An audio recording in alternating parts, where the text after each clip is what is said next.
Son dövrlər antibiotiklərin nəzarətsiz və düzgün təyinat olmadan istifadəsi qlobal bir sağlamlıq problemi halını alıb. Azərbaycanda da bir çox insanlar həkim məsləhəti olmadan sadəcə əlamətlərə əsaslanaraq antibiotik qəbul edir. Bəs həkim təyinatı olmadan antibiotiklərdən istifadə etmək nə dərəcə düzgündür? Həkim terapevt Fərqanə Səfərli bildirir ki, antibiotiklərin qəbulu bir çox ciddi fəsadlara yol açdığına görə həkim təyinatı olmadan istifadəsi yol verilməzdir.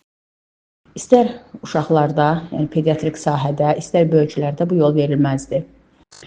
Belə ki, antibiotiklərin qəbulu vaxtı ən qorxulu hesab olunan sürətli allergik reaksiyalardan olan anafilaktik şok reaksiyası baş verə bilər ki, bu da birbaşa xəstənin həyatını, insanın həyatını təhlükə altına almaqla ölümə qədər aparıb çıxara bilər.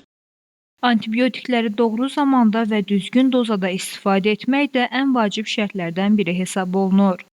Bu baxımdan antibiotiklərin istifadəsi mütləq şəkildə həkim nəzarəti altında aparılmalıdır. Yəni xüsusi resept təyinatı üzərindən olmalıdır və hətta davamlı şəkildə bir narahatçılıq, bir problem olarsa, pasiyent həkimi ilə əlaqə saxlamalıdır.